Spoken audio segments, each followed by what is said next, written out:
Mason Patriots, and welcome back to this week's broadcast of Mason Cable News. I'm Ariel Thornhill. And I'm Kylan Adams.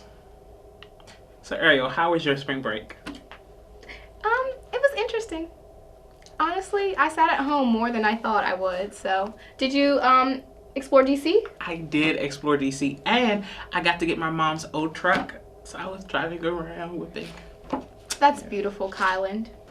After the cancellation of Donald Trump's rally in Chicago this past weekend, House Speaker Paul Ryan also commented on the Trump rallies. He said that the occurrences were very concerning and that all candidates should try to take responsibility for their environment at their events. Sarah Palin also spoke out on the rally for Donald Trump by bashing the protesters. She referred to the protesters as thugs and scolding the media for being on their side. There has been some speculations on the possible vice presidents for the 2016 campaign. A name that caught the nation's eye on the Democratic side was Tom Perez. He is U.S. Secretary of Labor and one of Hillary Clinton's top picks for the role of vice president. Perez is a graduate of Brown University and Harvard University, where he earned a degree in law and public policy. What makes him most appealing to the Clinton campaign is his ability to rally around Bernie Sanders supporters that Clinton will need if she is the Democratic nominee. This past Sunday, NASA tested the first RS-25 rocket engine for their next heavy lift rocket for 500 seconds. 4 of these engines will be used in the design of the next space launch system designed to take humans on deep space missions. The next time rocket engine number 2059 fires for the length of time it will be carrying humans on their first deep space mission in more than 45 years, NASA stated. Aerospace Rocketdyne was the prime contractor for the RS-25, and they have made adjustments to meet the performance requirements for the space launch system. And we'll be right back with more news stories after this commercial break.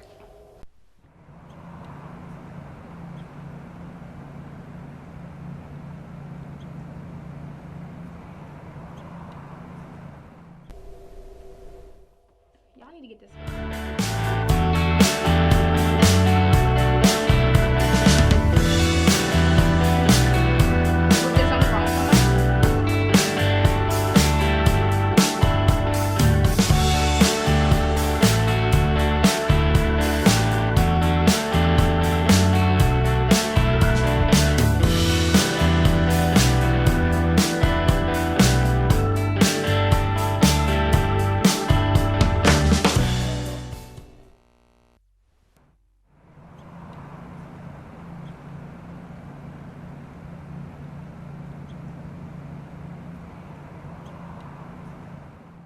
Welcome back, Mason. A police officer in Prince George's County, Maryland, by the name of Ja'Kai Colson was killed by a fellow colleague's weapon as he was reacting to an attack on his police station. Officer Colson wanted to draw the gunman's attention to himself and bravely stepped into the crossfire. The ambush was brought on by Michael Ford, a gunman with a death wish. However, Ford was not acting alone. His 2 brothers, Elijah and Malik Ford, were aware of their brother's plan of attack and were recording the incident as it happened. Michael Ford had a history of mental illness, and all 3 brothers are currently in custody. Officer Colson was an undercover narcotic officer and a 4-year veteran of the Maryland County's police force. There is exciting news in the Catholic community this week. Mother Teresa will be officially declared as a saint on September 4th, 2016 by Pope Francis. Her path to sainthood was started by her dear friend and spiritual partner, Pope John Paul II. Mother Teresa was a nun who worked with the poor in India. Her work eventually led to her to win a Nobel Peace Prize in 1979. The declaration of her becoming a saint comes almost 20 years after her death, which occurred on September 5th, 1997.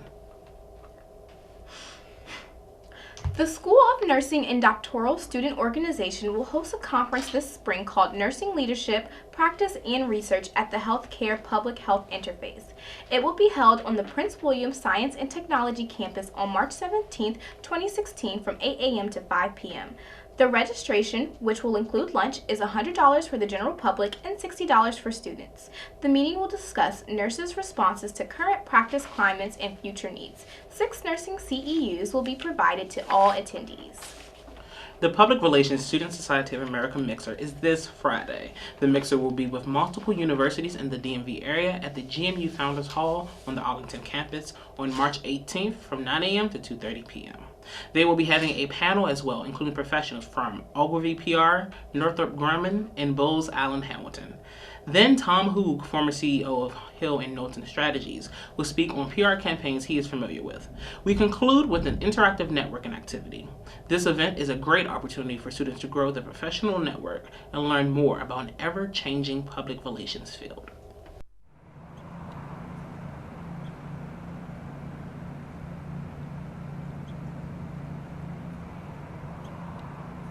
Welcome to a special edition of the First Pick. You will read. Jonah, it was a pleasure having you on the show today. Appreciate it. I'm Ben Simpson on the phone today. We have Drew. How are you doing today, Drew? I mean, you're baseball. Kind of what made you decide to write a book about them? You know, it wasn't my... You're out in Maryland, right? I am. I used to work with George Mason people that way. Promote the book as much as possible here around campus.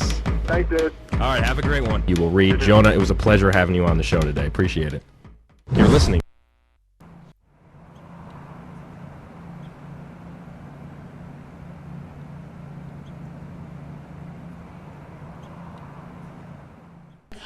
The Women of Color in STEM's 2016 conference will be held this Saturday at 9 a.m. in the JC Bistro.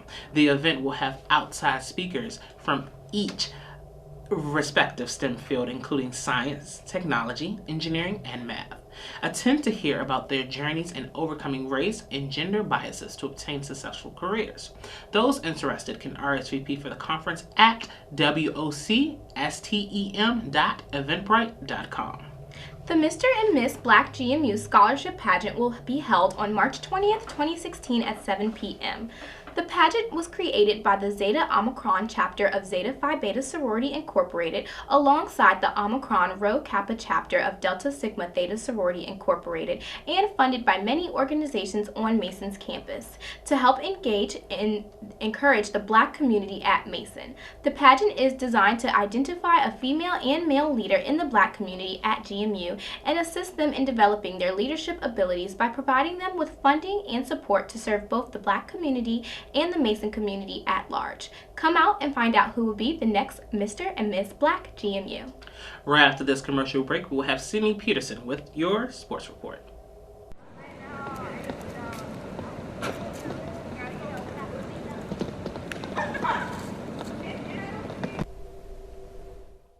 Y'all need to get this.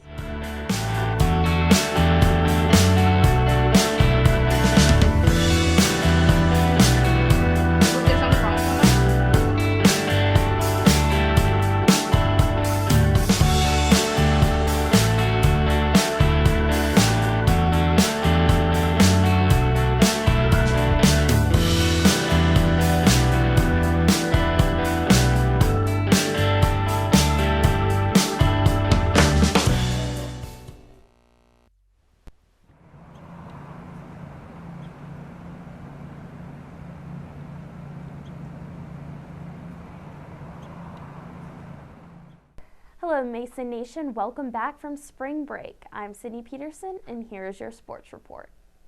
The women's tennis team finished their spring break with a win against Edinburgh in Hilton Head Island, South Carolina.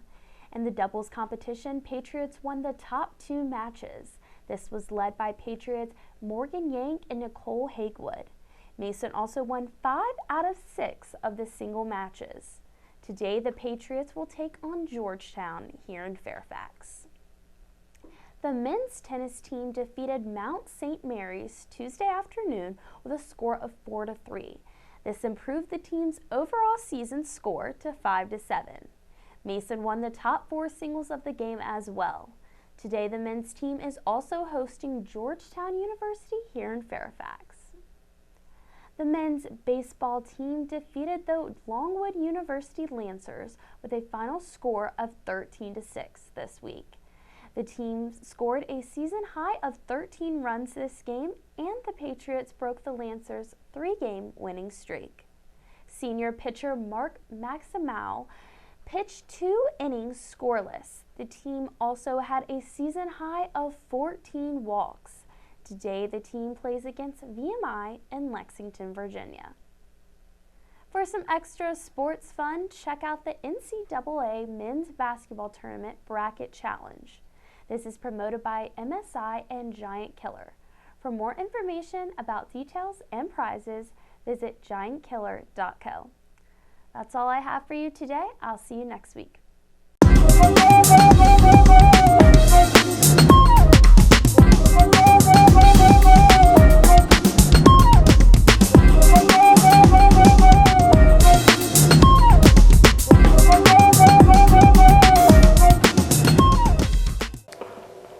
Hello, Mason Nation. Welcome back to another week here with me, Gina Jerome, right here on the couch. I hope everyone had a very safe spring break, but a lot of fun.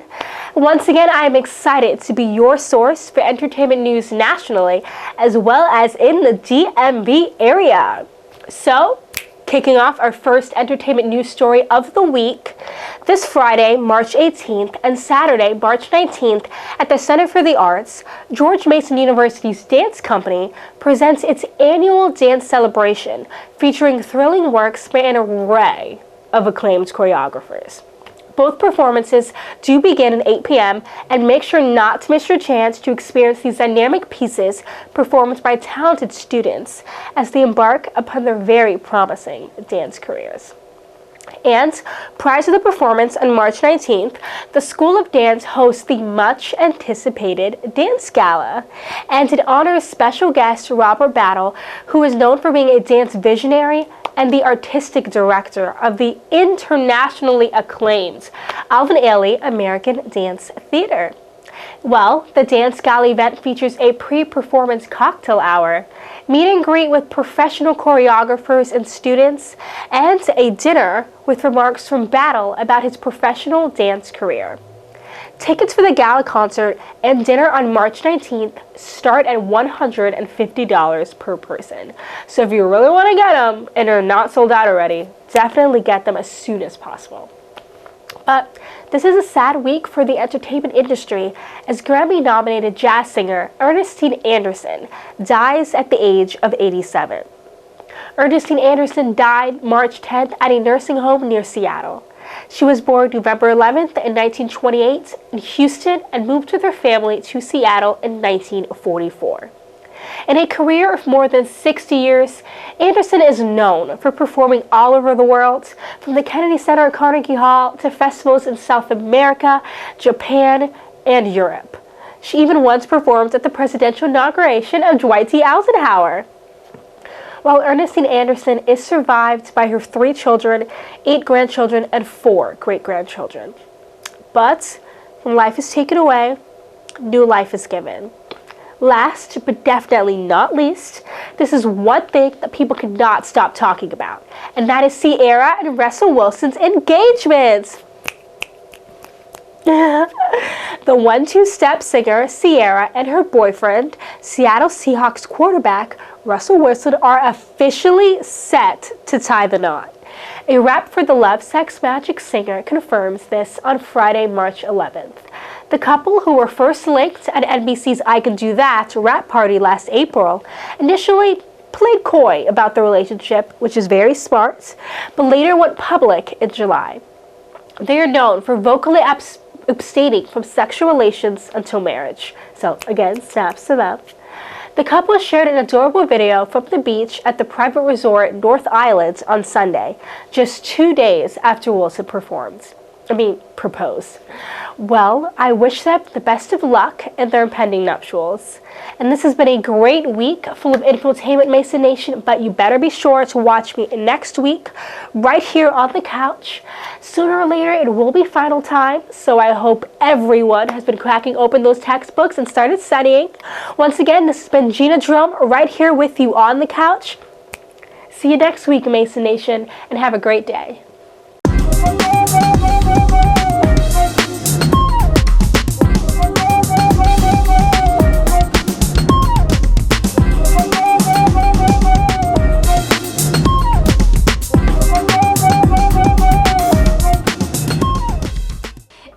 time of year again, the National Cherry Blossom Festival. Each year, the National Cherry Blossom Festival celebrates spring in Washington, D.C., the gift of the cherry blossom trees, and the enduring friendship between the people of the United States and Japan. The festival produces and coordinates daily events featuring diverse and creative programming, promoting traditional and contemporary arts and culture, natural beauty, and community spirit. Events are primarily free and open to the public. This year, the festival will kick off with the Pink Tie fundraising party on Friday, along with the opening ceremony next Saturday. For more information about these events, please visit nationalcherryblossom.org. So are you guys going to check out the Cherry Blossom Festival this year? I want to. I really do. I really do.